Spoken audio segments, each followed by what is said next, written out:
ಪ್ರತಿದಿನ ಮುಲಾಮಚ್ಚಿ ಬ್ಯಾಂಡೇಜ್ ಹಾಕಬೇಕಂತ ಡಾಕ್ಟರ್ ಹೇಳಿದ್ರಿಂದ ಇವಾಗ ಕೆಲಸ ಮಾಡೋದಕ್ಕೆ ಬಂದಿದ್ದಕ್ಕೆ ಸಂಕೋಚ ಆದರೂ ಅಧಿರಾಜ್ ಮತ್ತು ಆರಾಧ್ಯಳ ಆಲೋಚನೆಗಳನ್ನ ಏನೇನು ಲೆಕ್ಕಿಸ್ಕೊಳ್ದೆ ಅವಳನ್ನ ಬೋರ್ಲಾಗಿ ಮಲಗಿಸಿ ಅವಳು ಸೊಂಟಕ್ಕಿದ್ದ ಗಾಯದ ಮೇಲಿನ ಬ್ಯಾಂಡೇಜನ್ನು ತೆಗೆದ.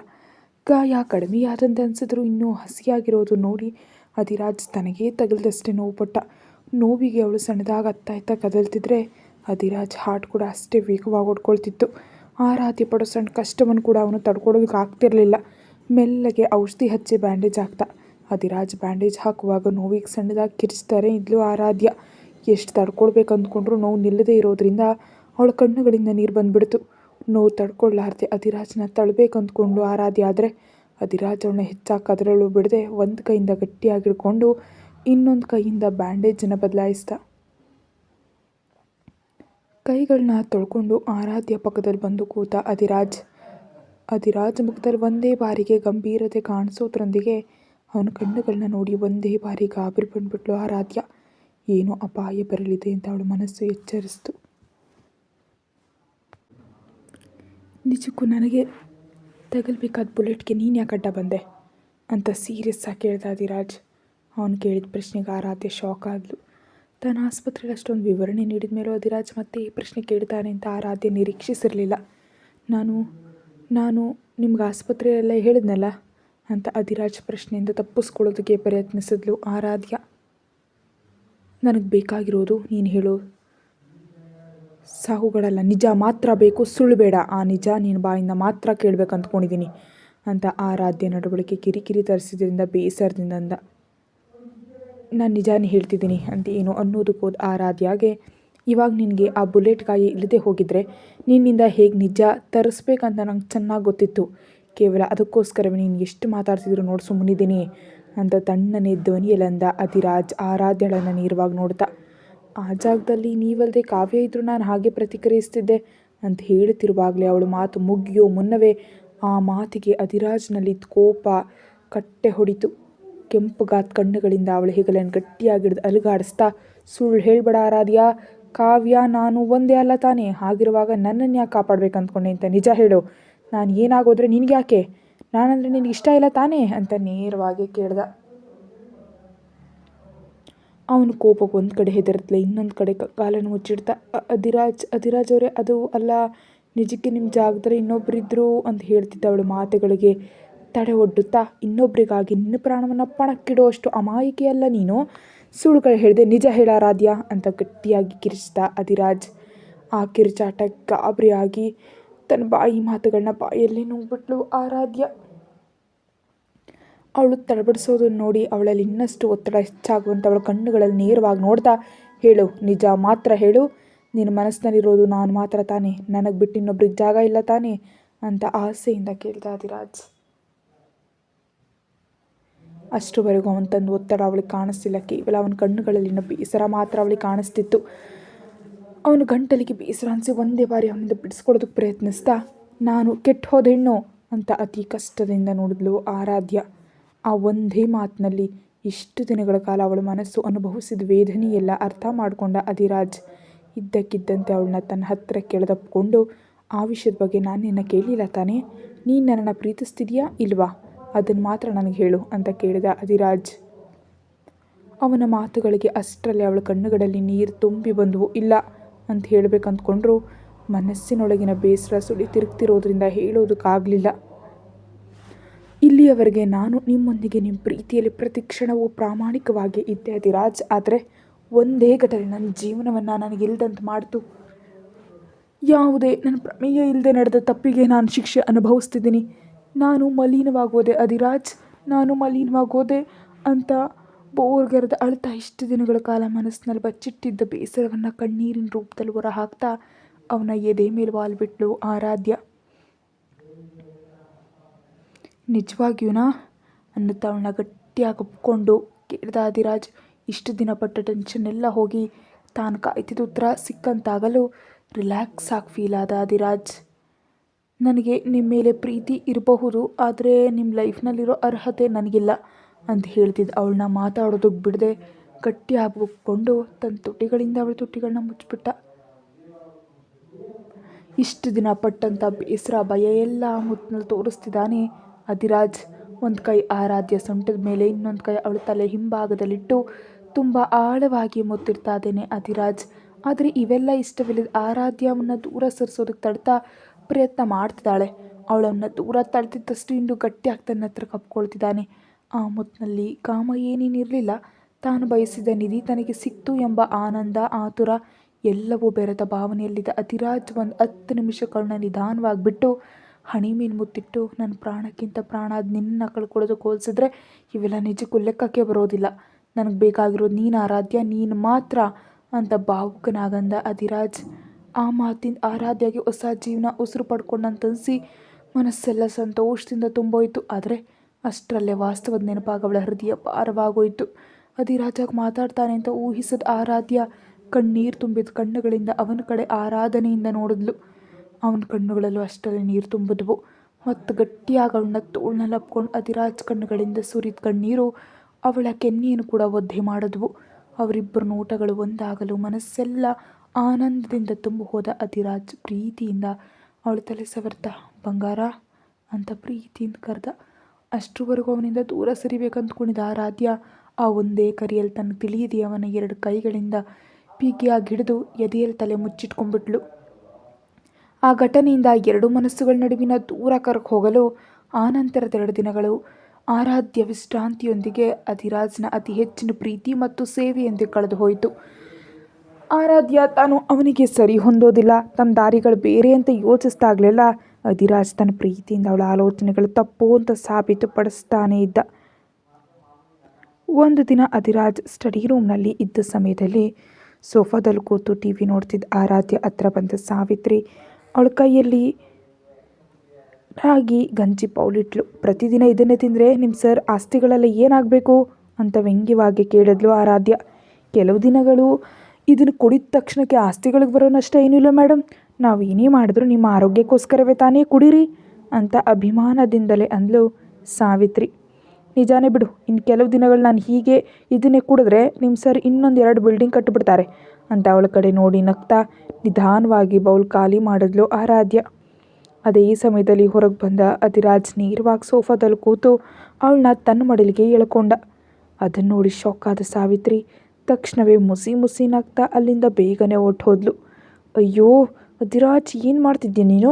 ಕೆಲಸದವ್ರು ನೋಡಿದ್ರೆ ಏನು ಅಂದ್ಕೊಳ್ತಾರೋ ಅಂತ ಕಂಗಾಲಾಗ್ಬಿಟ್ಲು ಆರಾಧ್ಯ. ಯಾರು ಏನು ಅಂದ್ಕೊಂಡ್ರೆ ನನಗೇನು, ನಾನು ನನ್ನ ಹೆಂಡತಿಯನ್ನು ಅಪ್ಕೊಂಡ್ರೆ ಅನ್ನೋ ಧೈರ್ಯ ಇನ್ಯಾರಿಗಿದೆ? ಏನೇನೋ ಯೋಚಿಸ್ತಾ ನಿನ್ನ ಚಿಕ್ಕ ಬುದ್ಧಿಯನ್ನು ಕಷ್ಟಪಡಿಸ್ದೆ, ಕಂಫರ್ಟಬಲ್ ಆಗಿ ಕೂತ್ಕೋ ಅಂತ ಹಸ್ಕಿ ಧ್ವನಿಯಲ್ಲಿ ಹೇಳ್ದ ಅಧಿರಾಜ್. ಆ ಮಾತಿಗೆ ಅವನ ಮೇಲೆ ಪೂರ್ತಿಯಾಗಿ ವಾಲಿ ರಿಲ್ಯಾಕ್ಸ್ ಆಗಿ ಕೂತ್ಲು ಆರಾಧ್ಯ. ಅವನ ತೋಳಿನಲ್ಲಿ ಎಷ್ಟೋ ಪ್ರಶಾಂತತೆ ನೀಡ್ತು. ತಿಳಿಯದ ಒಂದು ಹಾಯ್ ಮನಸ್ಸನ್ನು ತೇಲಿ ಹೋಗುವಂತೆ ಮಾಡ್ತಿರಲು ಪರವಶಳಾಗಿ ಕಣ್ಣು ಮುಚ್ಕೊಂಡ್ಳು. ಆ ಕ್ಷಣ ಅವಳಿಗೆ ತನ್ನ ಒಡಲಿನ ಮೇಲಿರೋ ಗಾಯಗಳು ಮಾತ್ರ ಅಲ್ಲ, ತನ್ನ ಮನಸ್ಸಿಗಾದ ಗಾಯ ಕೂಡ ನೆನಪಿಗೆ ಬರಲಿಲ್ಲ. ಅಧಿರಾಜ್ ಕೂಡ ಅವಳ ಸಾಮೀಪ್ಯವನ್ನು ಅನುಭವಿಸ್ತಾ, ನಿನ್ನ ಚರ್ಮ ತುಂಬ ಮೃದುವಾಗಿದೆ, ಮುಟ್ಟಿದ್ರೆ ಜಾರಿ ಹೋಗುವಂತಿರುತ್ತೆ ಅನ್ನುತ್ತಾ ಮತ್ತಾಗಿ ಅವಳ ಕುತ್ತಿಗೆ ಮೇಲೆ ಮುತ್ತಿಟ್ಟ. ಹೌದು ತಾನೆ, ನಾನು ಪ್ರತಿದಿನ ಬೆಣ್ಣೆ ತುಪ್ಪ ತಿಂತೀನಿ, ಅದಕ್ಕೆ ನನ್ನ ಬಾಡಿ ಇಷ್ಟೊಂದು ಹೊಳಿತಾ ಇರೋದು ಅಂತ ಯಾವುದೋ ಲೋಕದಲ್ಲಿ ತೇಲ್ತಿದ್ದ ಆರಾಧ್ಯ ಪಾಪ ಹೇಳಿದ್ಲು. ಹೌದು, ಅದಕ್ಕೆ ಯಾವಾಗಲೂ ನಿನ್ನನ್ನು ಗಟ್ಟಿಯಾಗಿ ಅಪ್ಕೊಂಡಿರಬೇಕು, ನಿನ್ನ ಶರೀರದ ಸ್ಪರ್ಶ ಅನುಭವಿಸ್ಬೇಕು ಅಂತ ಅನ್ನಿಸ್ತಿರುತ್ತೆ ಅನ್ನುತ್ತಾ ಸುಮ್ಮನೆ ಮುಂಗೈ ಬೆರಳುಗಳಿಂದ ಅವಳ ಕೈಗಳ ಮೇಲೆ ಸವರ್ದ. ಹಾಗೆ ಒಂದು ಕಡೆ ಕೈಗಳಿಂದ ಸವರತ್ಲೆ ಅವಳ ಕುತ್ತಿಗೆ ತಿರುವಿನಲ್ಲಿ ಸಣ್ಣದಾಗಿ ಚರ್ಮ ಹಿಡಿದು ಎಳೆದ. ಅವನು ಮಾಡಿದ ಕೆಲಸಕ್ಕೆ ಆರಾಧ್ಯ ಒಂದೇ ಬಾರಿ ಗಾಬರಿ ಬಿದ್ದು ಅಧಿರಾಜ್ ಅಂತ ಮೋಹದಿಂದ ಮುಕ್ಕಳಾದ್ಲು. ಅವನು ಮಾಡೋ ಮಾಯೊಳಗೆ ಅವಳು ಕೂಡ ಜಾರು ಹೋಗ್ತಿದ್ದಾಗ ಅವನ ಬೆರಳುಗಳ ಗಿಲಿಗಿಲಿಗೆ ಗಾಬರಿ ಬಿದ್ದು ಕಾಣ್ತಾ ಇರೋದು ಆರಾಧ್ಯ. ಹತ್ತ ಕಡೆಯಿಂದ ಕೆಲಸದವ್ರು ಬರ್ತಿರೋದು ನೋಡಿ ವೇಗವಾಗಿ ಅವನಿಂದ ಒಂದು ಜಂಪ್ ಜಿಗಿದು ಸೋಫಾದ ಇನ್ನೊಂದು ತುದಿಗೆ ಹೋಗಿ ಕೂತ್ಲು. ಯಾಕೆ ಅಷ್ಟೊಂದು ಕಂಗಾಲಾಗ್ತಿದ್ಯಾ? ನಿನ್ನ ಸೊಂಟ ಗಾಯ ಆಗಿದೆ ಅಂತ ಗೊತ್ತಾ? ತುಂಬ ಜಾಗೃತಿಯಾಗಿರ್ಬೇಕು ತಾನೇ, ನೆನಪಿದೆಯಾ ನಿಜವಾಗ್ಲೂ ನಿನಗೆ ಅಂತ ಬೇಸರ ಪಟ್ಕೊಳ್ತಿದ್ದ ಅಧಿರಾಜ್ ಮಾತಿಗೆ, ನಾವು ಹಾಲ್ನಲ್ಲಿದ್ದೀವಿ, ಇಲ್ಲಿ ಕೆಲಸದವ್ರು ತಿರುಗ್ತಿರ್ತಾರೆ, ಯಾರಾದರೂ ನೋಡಿದ್ರೆ ನನಗಿಷ್ಟು ನಾಚಿಕೆ ಆಗುತ್ತೆ ಅಂತ ಕೆಂಪಗಾದ ಕೆನ್ನೆಗಳನ್ನ ಮುಚ್ಕೊಳ್ತಾ ಅಂದ್ಲು ಆರಾಧ್ಯ. ನೀನು ಬೇರೆಯವರ ಒಪಿನಿಯನ್ಗೆ ಬೆಲೆ ಕೊಡೋದು ಯಾವಾಗಿಂದ ಶುರು ಮಾಡಿದೆ? ಮೊದಲು ನಿನಗೋಸ್ಕರ ನೀನು ಯೋಚಿಸು ಅಂತ ಅವಳ ಕೆನ್ನೆಗಳನ್ನ ಗಟ್ಟಿಯಾಗಿ ಗಿಲ್ಲಿಬಿಟ್ಟ ಅಧಿರಾಜ್.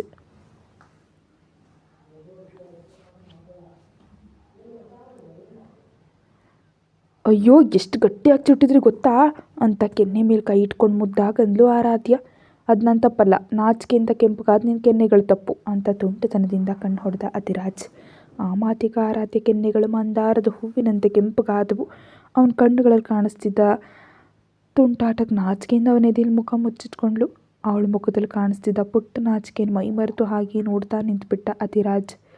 ಸ್ವಲ್ಪ ಸಮಯದ ನಂತರ, ನಾನು ಕಾವ್ಯಾಳನ್ನು ಮ್ಯಾನ್ಷನ್ಗೆ ಬರೋದಕ್ಕೆ ಹೇಳೋಣ ಅಂತ ಅಂದ್ಕೊಂಡಿದ್ದೀನಿ, ನಿಮಗೇನೂ ತೊಂದರೆ ಇಲ್ವಲ್ಲ ಅಂತ ಕೇಳಿದ ಆರಾಧ್ಯಾಗೆ. ತನಗೆ ಯಾವುದೇ ಅಭ್ಯಂತರ ಇಲ್ಲ ಅಂತ ಹೇಳಿ ಫ್ರೆಂಡ್ಸ್ ಇಬ್ಬರು ಸರಳವಾಗಿ ಸಮಯ ಕಳೀರಿ ಅಂತ ಅಂದ ಅಧಿರಾಜ್. ಸ್ವಲ್ಪ ದೂರದಿಂದ ಇವರಿಬ್ಬರನ್ನ ಗಮನಿಸಿ ಸಾವಿತ್ರಿ ಖುಷಿಯಿಂದ ಕಿಚನ್ಗೆ ಹೋದ್ಲು. ನನಗಿವಾಗ ಪ್ರಶಾಂತವಾಗಿ ಅನಿಸ್ತಿದೆ. ಇಷ್ಟು ದಿನ ಅವರಿಬ್ಬರು ದೂರ ಇರೋದು ನೋಡೋದಕ್ಕೆ ನನ್ನ ಕೈಲಿ ಆಗ್ತಾನೇ ಇರಲಿಲ್ಲ. ಆ ಜೋಡಿಗೆ ಯಾರು ದೃಷ್ಟಿ ಬಿತ್ತೋ ಏನೋ ಇಷ್ಟು ದಿನ ತುಂಬ ಸಂಕಟಪಟ್ಟರು. ಇನ್ನಾದರೂ ಅವ್ರು ಸುಖ ಸಂತೋಷದಿಂದ ಇರಬೇಕು ಅಂತ ಮನಸ್ಸಿನಲ್ಲೇ ಬೇಡ್ಕೊಂಡ್ಳು. ಹೌದು ಸಾವಿತ್ರಿ, ನನಗೂ ತುಂಬ ಖುಷಿಯಾಗಿದೆ. ಇಷ್ಟು ದಿನ ಅವರಿಬ್ಬರ ಮುಖದಲ್ಲಿ ಕಳೆ ಹೊಟ್ಟೋಗಿತ್ತು. ಇವತ್ತು ತಿರುಗಿ ಬಂದ ಹಾಗಿದೆ ಆ ಕಳೆ. ಇವತ್ತು ಅವರಿಬ್ಬರನ್ನ ನೋಡ್ತಿದ್ರೆ ಯಾವುದೇ ಸಮಸ್ಯೆಗಳಿಲ್ವೇನೋ ಅನ್ನಿಸ್ತಿದೆ. ಇನ್ನು ನಮ್ಮ ಕೆಲಸವನ್ನು ನಾವು ನೆಮ್ಮದಿಯಾಗಿ ಮಾಡ್ಕೊಳ್ಳೋಣ ಅಂತಂದ ಸುಮಿತ್. ಇದು ಹೀಗಿರಲಾಗಿ ಆರಾಧ್ಯಳಿಂದ ಕಾಲ್ ಬರ್ತಿದ್ದಂತೆ ಓಡೋಡ್ತಾ ಅರಮನೆಗೆ ಬಂದಳು ಕಾವ್ಯ. ಒಳಗೆ ಬರ್ತಿದ್ದಂತೆ ತೋಟದಲ್ಲಿ ಉಯ್ಯಾಲೆ ಆಡ್ತಾ ಆ್ಯಪಲ್ ತಿಂತಿದ್ದ ಅವಳನ್ನ ನೋಡಿ ಓಡ್ ಹೋಗಿ ಗಟ್ಟಿಯಾಗಿ ಅಪ್ಕೊಂಡ್ಳು. ಯಾವುದೇ ಮುನ್ಸೂಚನೆ ಇಲ್ಲದ ಗುಡುಗಿನಂತೆ ಹಠಾತ್ತನೆ ಬಂದು ತನ್ನನ್ನು ತಪ್ಪಿಕೊಂಡು ಉಸಿರುಗಟ್ಟಿಸ್ತಿದ್ದ ಗೆಳತಿಯನ್ನು ಮರಳಿ ಅಪ್ಕೊಂಡು, ನಾನು ಚೆನ್ನಾಗಿದ್ದೀನಿ ಕಾವ್ಯ, ಗಾಬರಿ ಆಗಬೇಡ ಅಂತ ಅವಳನ್ನ ಸಮಾಧಾನ ಪಡಿಸಿದ್ಲು ಆರಾಧ್ಯ.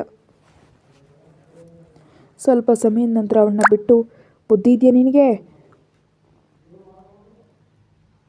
ಇಂದು ಮುಂದೆ ಯೋಚಿಸ್ದೆ ಹೇಗೆ ಬೇಕೋ ಹಾಗೆ ಮಾಡ್ತೀಯಾ?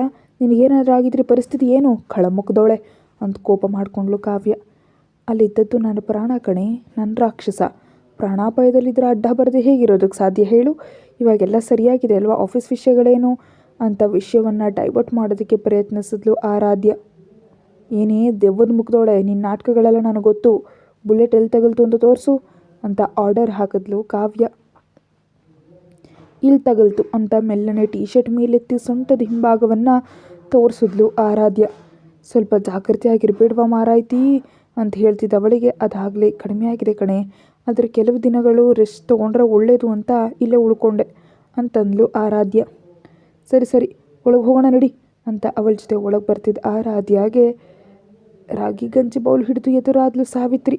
ಅವಳ ಕೈಯಲ್ಲಿ ಬೌಲಿಟ್ಟು, ಚೆನ್ನಾಗಿದ್ದೀರಾ ಮೇಡಮ್ ಅಂತ ಕಾವ್ಯಾಳನ್ನು ಮಾತಾಡಿಸಿದ್ರು ಸಾವಿತ್ರಿ. ನಗ್ತ ಚೆನ್ನಾಗಿದ್ದೀನಿ ಅಂತ ತಲೆ ಆಡಿಸಿದ್ಲು ಕಾವ್ಯ. ಇನ್ನು ವಿಧಿ ಇಲ್ಲದೆ ಅದನ್ನು ಕುಡಿದು ಮುಗಿಸಿ ಸೋಫಾದಲ್ಲಿ ಕೂತು ಹರಟೆ ಹೊಡಿತಿದ್ದಾಗ ಅಧಿರಾಜ್ ಬಗ್ಗೆ ಕೇಳಿದ ಕಾವ್ಯಾಳಿಗೆ ಅವ್ರು ಸ್ಟಡಿ ರೂಮ್ನಲ್ಲಿದ್ದಾರೆ ಅಂತ ಹೇಳಿದ್ಲು ಆರಾಧ್ಯ. ಗೆಳತಿಯರ ನಡುವಿನ ಮಾತುಕತೆ ಹೀಗೆ ಮುಂದುವರಿಯಿತು. ಇವಾಗ ನಿಮ್ಮಿಬ್ಬರ ಮಧ್ಯೆ ಎಲ್ಲ ಸರಿ ಹೋಯ್ತಾ? ಅನುಮಾನಗಳೆಲ್ಲ ದೂರ ಆದ್ವಾ ಅಂತ ಕೇಳಿದ್ಲು ಕಾವ್ಯ. ಸರಿಯಾಗಿದೆ, ಯಾವಾಗಲೂ ಮಾಡುವಂತೆ ಕೇರ್ ಮಾಡ್ತಾ ಇದ್ದಾರೆ. ಆದರೆ ನಾನೇ ಅವ್ರ ಪ್ರೀತಿಯನ್ನು ಮನಸ್ಫೂರ್ತಿಯಾಗಿ ಒಪ್ಕೊಳ್ಳೋದಕ್ಕೆ ಸಾಧ್ಯ ಆಗ್ತಾ ಇಲ್ಲ ಅಂತ ಬೇಸರದಿಂದ ಅಂದ್ಲು ಆರಾಧ್ಯ. ಇನ್ನೂ ಕೂಡ ನಿನಗೆ ಅಧಿರಾಜ್ ಅವ್ರ ಬಗ್ಗೆ ಅರ್ಥ ಆಗಲಿಲ್ವಾ? ಅವ್ರಿಗೆ ಇವೆಲ್ಲ ಬೇಕಾಗಿಲ್ಲ ಆರಾಧ್ಯ, ಕೇವಲ ನೀನು ಮಾತ್ರ ಮುಖ್ಯ. ಆದಷ್ಟು ಬೇಗ ಈ ಕೆಲಸಕ್ಕೆ ಬಾರದ ಆಲೋಚನೆಗಳಿಂದ ಹೊರಗೆ ಬಾ, ಇದೇ ನಿಮ್ಮಿಬ್ರಿಗೂ ಒಳ್ಳೆಯದು ಅಂತ ಕೋಪದಿಂದ ಅಂದ್ಲು ಕಾವ್ಯ. ಆದರೆ ನ್ಯಾಯ ಎಲ್ರಿಗೂ ಒಂದೇ ತಾನೇ ಕಾವ್ಯ? ಇದೇ ಕೆಲಸವನ್ನು ಅಧಿರಾಜ್ ಮಾಡಿದರೆ ಅವ್ರು ಮೋಸ ಮಾಡಿದ್ರು ಅಂತ ರಂಪ ರಾಮಾಯಣ ಮಾಡ್ತಿದ್ದೆ ಅಲ್ವಾ? ನಡೆದಿದ್ದನ್ನೆಲ್ಲ ಮರೆತು ಬಿಡು ಅಂತ ಹೇಳ್ತಾ ಇದೆಯಲ್ಲ, ನನ್ನ ಜಾಗದಲ್ಲಿ ನೀನಿದ್ರೆ ಏನು ಮಾಡ್ತಿದ್ದೆ ಅಂತ ಪ್ರಶ್ನಿಸಿದ್ಲು. ಆ ಮಾತಿಗೆ ಸ್ವಲ್ಪ ಹೊತ್ತು ಯೋಚಿಸಿ, ನಿನ್ನ ಜಾಗದಲ್ಲಿ ನಾನಿದ್ರೆ ಇಂಥ ಕೆಲಸಕ್ಕೆ ಬಾರದ ಸಿದ್ಧಾಂತಗಳನ್ನ ಲೆಕ್ಕಿಸ್ಕೊಳ್ತಿರ್ಲಿಲ್ಲ, ನಮ್ಮನ್ನು ಪ್ರೀತಿಸೋರನ್ನ ಬೇಸರ ಪಡಿಸ್ತಿರ್ಲಿಲ್ಲ. ಸೃಷ್ಟಿಯಲ್ಲಿ ಯಾವುದೇ ಬಂಧವಾದರೂ ಅದು ಶರೀರದ್ದಲ್ಲ, ಮನಸ್ಸಿನಿಂದ ಮುಡಿಬೀಳಬೇಕು. ಇವಾಗ ನಿನಗೆ ಜರುಗಿದ್ದು ಒಂದು ದುರ್ಘಟನೆ, ಅದರಲ್ಲಿ ತಪ್ಪು ಏನಾದರೂ ಇದೆ ಅಂದರೆ ಅದು ಕೇವಲ ವಿಕ್ರಮದ ಮಾತ್ರ. ನೀನು ತನ್ನ ಅಣ್ಣನ ಹೆಂಡತಿ ಅಂತ ಗೊತ್ತಿದ್ದೂ ಬೇಕಂತಾನೆ ನಿನ್ನ ಮೇಲೆ ಕೈ ಹಾಕ್ದ. ಅಂತಹ ಒಬ್ಬ ಮೂರ್ಖ ಮಾಡಿದ ಕೆಲಸಕ್ಕೆ ಬೆಲೆ ಕೊಡ್ತಾ ನಿನ್ನನ್ನು ಪ್ರಾಣಕ್ಕಿಂತ ಹೆಚ್ಚಾಗಿ ಪ್ರೀತಿಸ್ತಿರೋ ಅಧಿರಾಜ್ ಅವ್ರನ್ನ ದೂರ ಇಡೋದು ಎಷ್ಟು ಮಟ್ಟಿಗೆ ಸರಿ ಹೇಳು? ಶರೀರ ಕಂಟಿದ ಮಲಿನವನ್ನು ತೊಳ್ಕೊಂಡ್ರೆ ಹೋಗುತ್ತೆ, ಮನಸ್ಸು ಪವಿತ್ರವಾಗಿದ್ದರೆ ಸಾಕು. ನಿನ್ನ ಗಂಡನಿಗೆ ಬೇಕಾಗಿರೋದು ನೀನು, ನಿನ್ನ ಪ್ರೀತಿ, ನಿನ್ನ ಮನಸ್ಸು ಅಷ್ಟೇ ಹೊರತು ಶರೀರ ಅಲ್ಲ. ಅದೇ ಮುಖ್ಯ ಅಂದ್ಕೊಂಡಿದ್ರೆ ನಿನಗೆ ಇಷ್ಟೊಂದು ಸೇವೆಗಳು ಮಾಡ್ತಾ ಇರಲಿಲ್ಲ ಅಲ್ವಾ? ನಿನ್ನ ಜೀವನವನ್ನು ಹಾಳು ಮಾಡೋ ಆಲೋಚನೆಗಳನ್ನ ಮಾಡಬೇಡ. ನಿನ್ನ ಗಂಡನ ಸಂತೋಷ ಯಾವುದರಲ್ಲಿದೆಯೋ ಅದನ್ನು ಮಾತ್ರ ಮಾಡು. ಯಾರಿಗೂ ಸಿಗದ ಅದೃಷ್ಟ ನಿಲುವು ಪ್ರೀತಿ ರೂಪದಲ್ಲಿ ನಿನಗೆ ಸಿಕ್ಕಿದೆ, ಅದನ್ನು ಎಂದಿಗೂ ದೂರ ಮಾಡ್ಕೊಳ್ಬೇಡ ಅಂತ ಬುದ್ಧಿ ಹೇಳಿದ್ಲು ಕಾವ್ಯ.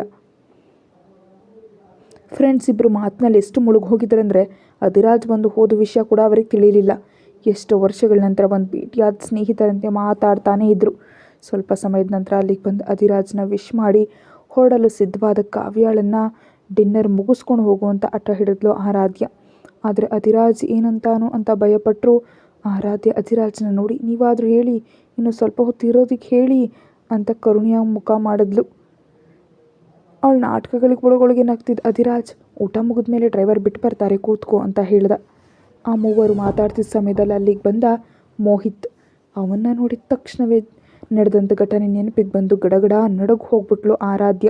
ಅವಳನ್ನ ಗಮನಿಸಿದ ಅಧಿರಾಜ್, ಏನಾಯ್ತು ಬೇಬಿ, ಯಾಕಾಗ್ತಿದ್ಯಾ ಅಂತ ಕಂಗಾಲ ಕೇಳ್ತಾ ಗಟ್ಟಿಯಾಗಿದ್ದ ನೆದೆಗೆ ಒತ್ಕೊಂಡ. ಸ್ವಲ್ಪ ಹೊತ್ತಿಗೆ ನಾರ್ಮಲ್ಗೆ ಬಂದ ಆರಾಧ್ಯ. ತಾನು ಹೀಗಿದ್ರೆ ಅಧಿರಾಜ್ಗೆ ಅನುಮಾನ ಬರುತ್ತೆ ಅಂತ ಹೆದರಿ, ಏನೋ ಯಾಕೋ ಒಂಥರ ನೀರಸವಾಗಿ ಅನ್ನಿಸ್ತು, ಗಾಬರಿ ಆಗಬೇಡಿ, ಇವಾಗ ಚೆನ್ನಾಗಿದ್ದೀನಿ ಅಂತ ಕವರ್ ಮಾಡಿದ್ಲು. ಅವಳನ್ನ ಗಮನಿಸ್ತಿದ್ದ ಮೋಹಿತ್ ಒಳಗೊಳಗೆ ನಗ್ತಾ, ಹಲೋ ಆರಾಧ್ಯ, ಇವಾಗ ನಿನ್ನ ಆರೋಗ್ಯ ಹೇಗಿದೆ ಅಂತ ಏನೂ ತಿಳಿಯದವನಂತೆ ನಾಟಕ ಹಾಡ್ತಾ ಕೇಳ್ದ. ಆ ಮಾತುಗಳಿಗೆ ಆರಾಧ್ಯ ಉತ್ತರಿಸೋ ಮುನ್ನವೇ, ಈ ವಿಷಯ ನಿನಗೆ ಹೇಗೆ ತಿಳಿತು, ಇಲ್ಲಿಗೆ ಯಾಕೆ ಬಂದೆ ಅಂತ ಗಂಭೀರವಾಗಿ ನೋಡ್ದ ಅಧಿರಾಜ್. ಅಧಿರಾಜ್ ನಡವಳಿಕೆ ತನಗೆ ಮಾಮೂಲೆ ಅನ್ನುವಂತೆ ಲೆಕ್ಕಿಸ್ಕೊಳ್ಳದೆ, ಸ್ನೇಹಿತನ ಮನೆಗೆ ಬರಬೇಕಾದ್ರೆ ಪರ್ಮಿಷನ್ ತೊಗೋಬೇಕು ಅಂತ ನನಗೆ ಗೊತ್ತಿಲ್ಲ ಬಿಡು, ನಿನ್ನ ಮೇಲೆ ಅಟ್ಯಾಕ್ ಜರುಗಿದೆ ಅಂತ ತಿಳಿದು ಇಲ್ಲಿಗೆ ಬಂದೆ ಅಂತ ಕೋಪದಿಂದ ಅಂದ ಮೋಹಿತ್. ಬನ್ನಿ ಅನ್ನುತ್ತಾ ಇನ್ನೊಂದು ಮಾತಾಡದೆ ಡೈನಿಂಗ್ ಟೇಬಲ್ ಕಡೆ ನಡೆದ ಅಧಿರಾಜ್. ಊಟ ಮಾಡ್ತಾ ಏನೋ ಒಂದು ಮಾತಾಡ್ತಿದ್ದ ಮೋಹಿತ್ಗೆ ಹಾಗೆ ಒಣ ಒಣ ಉತ್ತರಗಳನ್ನ ನೀಡ್ತಾ ತಿಂತಿದ್ದ ಅಧಿರಾಜ್. ಆದರೆ ಮೋಹಿತ್ ಎದುರುಗಡೆ ಇರೋದಕ್ಕೆ ತೊಂದರೆ ಪಟ್ಟು ಆರಾಧ್ಯ ಗಬಗಬನಿ 2 ಮುದ್ದೆ ತಿಂದು ವೇಗವಾಗಿ ತನ್ನ ರೂಮ್ಗೆ ಹೊರಟೋದ್ಲು. ಅವಳು ಬೇಕಂತಾನೆ ಹೀಗೆ ಮಾಡ್ತಾ ಇದ್ದಾಳೆ ಅಂತ ತಿಳಿದು ವ್ಯಂಗ್ಯವಾಗಿ ನಗ್ತಾ ಹೋದ ಮೋಹಿತ್. ತನ್ನ ಕಡೆಗೆ ಆರಾಧನೆಯಿಂದ ನೋಡ್ತಿದ್ದ ಕಾವ್ಯಾಳನ್ನು ಗಮನಿಸಿದ ಮೋಹಿತ್. ಅಷ್ಟರಲ್ಲಿ ಕಾವ್ಯಾಳಿಗೆ ತನ್ನ ಮೇಲೆ ಇಷ್ಟ ಇದೆ ಅಂತ ಅಬ್ಸರ್ವ್ ಮಾಡಿದ ಮೋಹಿತ್ ಅವಳ ಜೊತೆ ಮಾತಾಡೋದಕ್ಕೆ ಸರಿಯಾದ ಸಮಯಕ್ಕೆ ಕಾಯ್ತಿದ್ದ. ಅಷ್ಟರಲ್ಲೇ ಊಟ ಮುಗಿಸಿದ ಅಧಿರಾಜ್ ಮೇಲಕ್ಕೆ ಹೋಗ್ತಿದ್ದಂತೆ ಕಾವ್ಯ ಕಡೆ ತಿರುಗಿ, ಯಾಕೆ ನನ್ನ ಕಡೆ ಯಾವುದೋ ಥರ ನೋಡ್ತಿದ್ಯಾ ಅಂತ ಕೋಪದಿಂದ ಕೇಳ್ದ ಮೋಹಿತ್. ಅಂಥದ್ದೇನಿಲ್ಲ ಅಂತ ತಡಬಡಾಯಿಸ್ದ ಮೇಲಕ್ಕೆದ್ದು ಅವಳನ್ನ ತಡೆದು, ಮೊದಲು ವಿಷಯ ಹೇಳಿ ಹೋಗು ಅಂತ ಸೀರಿಯಸ್ ಆಗಂದ. ಆ ಕ್ಷಣ ಅವನ ಕಣ್ಣಲ್ಲಿ ಕಣ್ಣಿಟ್ಟು ನೋಡಿ, ಐ ಲವ್ ಯು ಅಂತ ನೇರವಾಗಿ ಪ್ರಪೋಸ್ ಮಾಡಿದ್ಲು ಕಾವ್ಯ. ನನ್ನನ್ನು ಲವ್ ಮಾಡೋದು ನಿನ್ನಿಷ್ಟ, ಆದರೆ ನಿನ್ನ ಥರದ ಆರ್ಡಿನರಿ ಹುಡುಗಿಯರು ನನಗಿಷ್ಟ ಆಗಲ್ಲ, ನನಗೆ ದೂರ ಇದ್ದರೆ ಒಳ್ಳೆಯದು ಅಂತ ನೇರವಾಗಿ ನಿರ್ಮೋಹಕವಾಗಿ ಅಲ್ಲಿಂದ ಒಟ್ಟು ಹೋದ ಮೋಹಿತ್. ಅವನು ಹಾಗೆ ಮುಖದ ಮೇಲೆ ಹೇಳ್ತಾನೆ ಅಂತ ಊಹಿಸಿದ ಕಾವ್ಯ ಗಾಯಗೊಂಡ ಮನಸ್ಸಿನಿಂದ ಯಾರಿಗೂ ಹೇಳದೆ ಅರಮನೆಯಿಂದ ಒಟ್ಟು ಹೋಗ್ತಾಳೆ. ಮನೆಗೆ ಹೋದ ನಂತರ ಬೆಡ್ ಮೇಲೆ ಮಲ್ಕೊಂಡು, ಯಾಕೆ ಮೋಹಿತ್ ನನ್ನನ್ನು ತಿರಸ್ಕರಿಸ್ದೆ, ನಿನಗೆ ಸರಿ ಹೊಂದೋದಿಲ್ಲ ಅಂತ ಹೇಗೆ ಹೇಳ್ತೀಯಾ, ನನ್ನ ಅಂದವನ್ನು ನೋಡಿ ನೀನು ನನ್ನ ಮನಸ್ಸು ನೋಡೋದಕ್ಕೆ ಸಾಧ್ಯ ಆಗಲಿಲ್ವಾ, ನನ್ನ ಪ್ರೀತಿ ನಿನ್ನ ಕಣ್ಣಿಗೆ ಕಾಣಿಸ್ಲಿಲ್ವಾ ಅಂತ ದಿಂಬಿನಲ್ಲಿ ಮುಖ ಮುಚ್ಚಿಟ್ಕೊಂಡು ಬಿಕ್ಕಿ ಬಿಕ್ಕಿ ಹತ್ಲು ಕಾವ್ಯ. ಸ್ವಲ್ಪ ಹೊತ್ತಿಗೆ ಚೇತರಿಸ್ಕೊಂಡು, ನಾನು ತುಂಬ ಮೊಂಡು ಹುಡುಗಿ ಅಂತ ಎಲ್ಲರೂ ಹೇಳ್ತಾರೆ, ಅಷ್ಟು ಸುಲಭವಾಗಿ ಬಿಟ್ಕೊಡಲ್ಲ, ನೀನು ಒಪ್ಕೊಳ್ಳೋವರೆಗೂ ನನ್ನ ಪ್ರಯತ್ನಗಳನ್ನ ನಾನು ಮಾಡ್ತಾನೆ ಇರ್ತೀನಿ ಅಂತ ಪಂಥದಿಂದ ಅಂದ್ಕೊಳ್ತಾ ನಿಧಾನವಾಗಿ ನಿದ್ದೆಗೆ ಜಾರಿದ್ಲು ಕಾವ್ಯ. ಇದು ಹೀಗಿರಲಾಗಿ ರೂಮಿಗೆ ಹೋದ ಆರಾಧ್ಯ ಬೆಡ್ ಮೇಲೆ ಕೂತು ತನ್ನೊಳಗಿನ ಕಂಗಾಲನ್ನು ಕಡಿಮೆ ಮಾಡ್ಕೊಳ್ಳೋದಕ್ಕೆ ಪ್ರಯತ್ನಿಸ್ತಿದ್ದಾಳೆ. ಸ್ವಲ್ಪ ಹೊತ್ತಿಗೆ ಅವಳು ಬೆನ್ನ ಹಿಂದೆ ಬಂದು, ಅಧಿರಾಜ್ ನೀನು ಚೆನ್ನಾಗಿದೆಯಲ್ವಾ, ನಿಜಕ್ಕೂ ಯಾಕೆ ಊಟದ ಮಧ್ಯದಿಂದ ಎದ್ದು ಬಂದೆ ಅಂತ ಅವಳ ಕೆನ್ನೆಗಳ ಮೇಲೆ ಕೈ ಇಟ್ಟು ನೋಡ್ದ ಅಧಿರಾಜ್. ಅವನ ಪ್ರೀತಿ ಕರ್ಗೆ ಹೋಗ್ತಾ, ನಾನು ಚೆನ್ನಾಗಿದ್ದೀನಿ ಅಧಿರಾಜ್, ಸ್ವಲ್ಪ ನೀರಸವಾಗಿದೆ ಅಷ್ಟೇ ಅಂತ ಪಕ್ಕದಲ್ಲಿ ಕೂತು ಅವನ ಹೆಗಲ ಮೇಲೆ ತಲೆ ಇಟ್ಕೊಂಡ್ಲು ಆರಾಧ್ಯ. ಯಾವುದ್ರ ಬಗ್ಗೆ ಇಷ್ಟೊಂದು ಯೋಚಿಸ್ತಿದ್ಯಾ, ಯಾಕೆ ಟೆನ್ಷನ್ ಪಡ್ತಿದ್ಯಾ, ನಿನ್ನ ಮನಸ್ಸಿನಲ್ಲಿ ಏನಾದರೂ ಇದ್ದರೆ ತಕ್ಷಣ ಹೇಳು, ದಯವಿಟ್ಟು ನಮ್ಮಿಬ್ಬರ ಮಧ್ಯೆ ಇರೋ ದೂರವನ್ನು ನನ್ನ ಕೈಲಿ ತಡ್ಕೊಳ್ಳೋದಕ್ಕಾಗ್ತಿಲ್ಲ ಅಂತ ಬೇಸರದಿಂದ ಅಂದ ಅಧಿರಾಜ್. ಅವನ ಮನಸ್ಸಿನ ಬೇಸರ ಅರ್ಥ ಆಗಿ, ಅಂಥದ್ದೇನಿಲ್ಲ, ನಿಜವಾಗಿಯೂ ನಾನು ಚೆನ್ನಾಗಿದ್ದೀನಿ, ಸ್ವಲ್ಪ ಟಯರ್ಡ್ ಇದೆ ಅಷ್ಟೇ ಅಂತ ಅಷ್ಟರಲ್ಲೇ ಏನೋ ನೆನಪಾದಂತೆ, ಅಯ್ಯೋ ನಾನು ಯೋಚಿಸ್ತಾ ಕಾವ್ಯಳನ್ನು ಹಾಗೆ ಬಿಟ್ಟು ಬಂದುಬಿಟ್ಟೆ, ಅವಳು ಒಂಟಿಯಾಗಿ ಏನು ಮಾಡ್ತಿದ್ದಾಳೋ ಏನೋ ಅಂದ್ಕೊಳ್ತಾ ಗಬಕ್ಕನೆ ಮೇಲಕ್ಕೆದ್ಲು. ಆರಾಧ್ಯ, ಹೇ ರಿಲ್ಯಾಕ್ಸ್, ಅವಳದಾಗಲೇ ಮನೆಗೆ ಹೊರಟಿದ್ದಾಳೆ, ಬಿಟ್ಟು ಬರೋದಕ್ಕೆ ದಾಸ್ ಹೋಗಿದ್ದಾನೆ, ಕಂಗಾಲಾಗ್ಬೇಡ ಅಂತ ಅವಳನ್ನ ಮಡಿಲಲ್ಲಿ ಕೂರಿಸ್ಕೊಂಡ ಅಧಿರಾಜ್. ಅದರಿಂದ ಸ್ವಲ್ಪ ರಿಲ್ಯಾಕ್ಸ್ ಆಗಿ ಅಧಿರಾಜ್ ಸುತ್ತಲೂ ಕೈಗಳು ಹಾಕಿ ಹೆಗಲ ಮೇಲೆ ತಲೆ ಇಟ್ಲು ಆರಾಧ್ಯ. ಆ ಇಬ್ಬರು ಮೌನವಾಗಿ ಒಬ್ಬರ ಸಾಮೀಪ್ಯವನ್ನು ಒಬ್ಬರು ಫೀಲ್ ಆಗ್ತಾ ಹಾಗೆ ಉಳಿದ್ಬಿಟ್ರು. ಕತೆ ಮುಂದುವರಿಯುತ್ತೆ. ಹೆಚ್ಚಿನದಕ್ಕಾಗಿ ಮೆಂಬರ್ಶಿಪ್ ತಗೊಳ್ಳಿ. Thank you.